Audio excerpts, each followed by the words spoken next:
Welcome back to the 55 project where we have hope. Harlan spent some time this last week removing that arm. Now remembering that we were going to have upholstery done no matter what. So doesn't matter what option we go.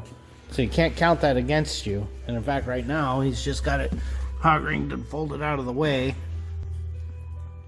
But he took that and I came over one day, showed him how to get these off, and he got that off. Then he cut the frame and welded the corner over to match the other one, cut all that stuff out, cut that foam out, took this thing off, which is a shame because it would have been nice to have, but you know, we also have to be able to shift and get the seat down. But when you look now obviously the seat will be a little higher than this, but when we come to the back of the car, and that driver's seat would definitely be leaned back, now you're not completely up.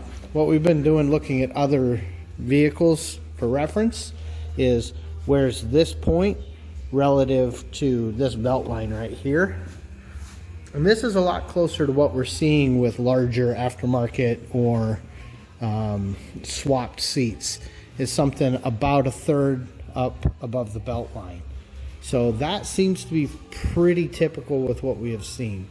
So now it's just getting slides that we're happy with, because obviously last week's slides, they didn't appear heavy duty enough. But once we've got that hump thing out of the middle there, we can set both seats way down. Oh, or we can run into the car. So that's going to be part of what we're looking at. And then of course we're just playing with a new toy. I'll show it to you next week. Going through, but yeah, I think this is going to come out. And we did get another slide from Summit somewhere right there, so we're going to take a look at that and see if that's better, and if it isn't, we'll keep looking. There's a solution somewhere. We can feel it. We're going to give Summit a little credit here. These are a little heavier than those black ones from All-Star. We also noticed that if we need a little more length, we can just grind those welds and slide that forward. Not sure why they decided that, but they did. Although we'll have to monkey with that. We've noticed that from that point, it goes forward or backwards 3 1/4. So as long as we place the forwardmost position, you know, probably right in here-ish, we would never hit any of this, so that wouldn't be an issue. And this one also has the lock on both sides, which we definitely prefer. So we're going to dig around and see if we've got something we can use for mock-up that we like better than what we did last time, because this might work a little better. Okay, we've been playing the blocking game and we're working on it. We're going to try something else. Obviously those would go through whatever's mounting, but you know, they did ship them with that. The one thing we noticed is that pulls and the other one is supposed to pull, so this actually goes on the other side. So it's going to be the weirdest grab you ever saw if we wind up with that. Oh, and I guess I forgot to show you guys. So for now, we just drilled some extra holes in those plates to make another mounting point, just so we can test the concept and see if we even like the idea. Now, ignore the fact that it's sitting way too high. We've got an awful lot of blocking going on here, plus we've got the stud sticking through. But I think it's possible that we'd be able to make something to make this work. We would also want to lean the back down quite a bit from where it is now anyway, but if I do that, it falls over. So not going to do that. I've got it almost all the way back right now. You can go back about another 3/4 inch, and then if we'd figured out before that if the front of this is at or right in front of this line, you know, that's plenty close to the firewall. Remember, Harlan's tall. He really wants the seats to be able to go back. We may be able to make these work. We'll keep working on it. So this is with the seat all the way forward. You can see what we're trying to do is kind of keep this in line with this hump roughly. You can see we can bring the back down a little and the front down a little, but eventually we're going to run into the floor back here. I don't know if you can see my hand or not, but back here there's an arc that we're gonna have to stay off of. So that's definitely one of the things we're still looking at. Knowing what we know now I need a few measurements, and I might as well share them. So with the seat all the way forward, you can see up here we're roughly 3.5 off the floor. Back here from that mount point, roughly 3, because you can see there's the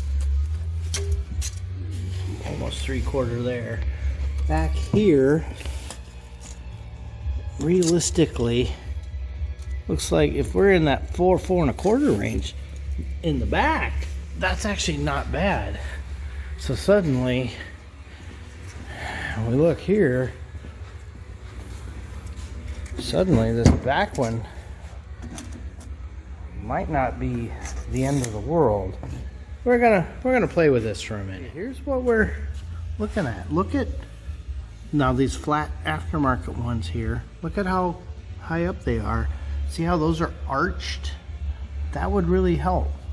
We may wind up doing some cutting and some welding, but we may still be better off trying to save these factory pieces. We don't know yet about this guy, so I'm getting ready to bolt that on over here and we'll take a look. So we may be chasing our tails here, trying to not weld and still have to. Now, this isn't going to fit the car very well at all, but we're going to set it in there and see what our angles look like for this, because we might just have to figure out how low can we drop that, which of these have to change a little bit to do what, and how high up does that one have to be. And we may be just making a cut, making a little plate and welding little plates to it, and then we can locate on the floor. We're not sure yet. Way high right now, so don't worry about that. This is what I wanted to see. So yeah, we're definitely gonna have to monkey with that lever. So that would definitely be on our list, because you can see where this tab is, and that means that is our straight across point. So we got to be careful with that. Yeah, you'd want to bring that one down as far as you possibly could, and then we would measure this and center on it. I got to figure out where the seat being centered is, so I'll probably sit in the driver's seat and figure that out. But those back ones, like you said before, we might be able to just pie wedge those and get the shape we need to get a couple bolts into the floor. So we're just working this out, trying to find the safest, easiest, best solution that gives us a nice comfy seat that doesn't look wrong. We don't really have anything to lose since we already own these and aren't selling them. So we've sat and played with it, and it looks like I can take 2 inches out of that one without this really being a problem. So that's what we're gonna do. We're not gonna worry about the backs yet, because those angles are about to change drastically. But we're gonna go ahead and take 1 inch out of the outside one, 2 inches out of the inside one, and we gotta do the other side separate, because these aren't reflexive, and we don't know that the floor is the same either. So one set at a time. But we should be able to get that dropped down in the front, and once that's down, then we can look at the angles in the back and figure out how much we want to cut or pie out of those and where those would sit. Of course, we're committed, so this one might still be a little warm. Let's find out. It's actually kind of a lot hotter than I think it is. Wow, okay. You can see here's the concept. Yeah, damn, that thing's still kind of hot. Anyway, that shows the concept. I'm gonna quit being an idiot for a minute. Couple tack welds after we just cut them down. And you can see we're pretty level sitting here. So I have not figured out how we're measuring for that crap in the back yet. No idea how we want to approach that. So give us a few minutes to think that through. But I think this solution might work. I know someone's gonna ask.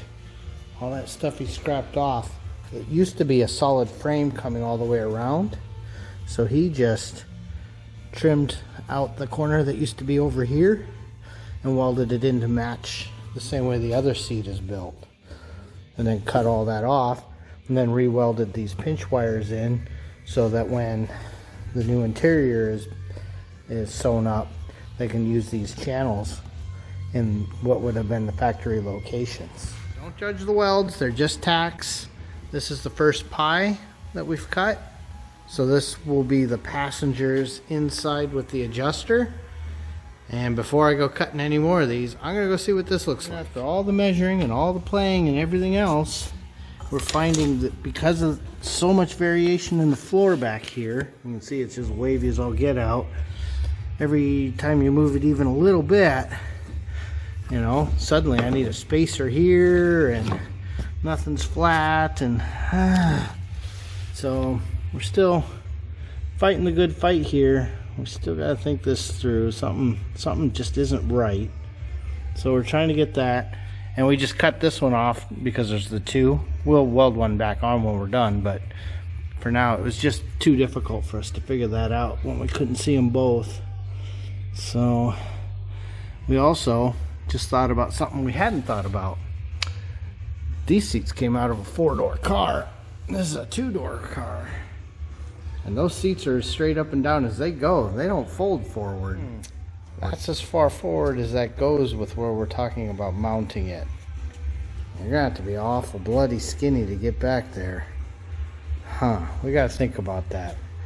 Harlan's thinking that they may be able to turn those into recliners, or, you know, fold forwards. I just don't know.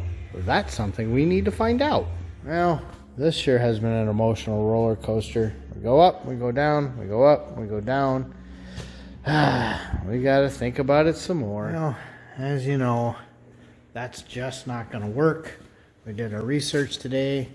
There's no real practical way to turn those into a tilt. So we're starting to look at some of the aftermarket seats. The rocket ship is sitting in there. I'm going to go yank the passenger seat out of it real quick. It's not the style we would want. It's the Procar Rally, but it would definitely show us the overall feel. Yeah, see, I don't know who knows about this car, but these are the Procar Rallies with a modified frame, and it's about the same height as what he's thinking we might go with. He likes both the Elite, the I don't remember, it was something traveling. Anyway, I'm going to get this pulled real quick and take it in. Here you can see the frame that I modified, God, over a decade ago to fit down as close to the floor as possible. And you can see how these work. The slides on their seats just have these little ears on them that come in, and then a bolt comes in on each side. So that's something we can definitely work with. So I'm going to take these, or take this seat over and stick it in the 55, and we will see how that looks, because that would not be hard to replicate, something like that, and make it flat. Just, you know, make spacers up off the floor, weld it right down, pop the seat on, boom. There's probably a better video showing how this works, so you can see. You know, we just have to come up with things that bolts can go straight into, which means we could probably weld a little ear in here somewhere that comes up and a bolt can go in, weld one back here somewhere that a bolt can go in, and same out here, some pedestals. So, that seems doable. Obviously, it's probably a little more forward than it would be, but I've just got her sitting still. And pretty level with tons of room here, so it could probably come down a good 1/4 inch, but honestly I don't know that it would need to. I'm gonna see what it sits like. Like I said, it would probably be back further, but this is a spot where I could get it to stay level. But you can see without the headrest, it'd be the height of the factory seat, and with the headrest it's not even obnoxious. Plus I've got it not leaned back very much. Look at that. These just came back from powder coating. I think Clinton did a pretty freaking bang up job here. Look how nice those look. Okay. Back to the seat. So like I was saying, that's with it side to side pretty level. It's almost all the way forward, so, you know, it might not be exactly where it would sit. But I'm about to climb in here and see what it feels like in this car. Well, Harlan just got in there. And even with it placed like we have it right now, that gives them plenty of room. Plus, I think on the drivers, we'd even move it back a little further. I think this is the direction we need to go. We originally wanted to work with something we already had here, because we have the original bench. We do have some straddle buckets, but he really doesn't want to put them in here, and I can see why. And then we've got these Buick Roadmaster seats that he really liked, but they're just not going to work. Well, if we're going to go aftermarket, it's hard to beat Procar for the convenience and the cost. And God, they fit in everything. So now, thanks for watching. This has been another ShopRex approved video.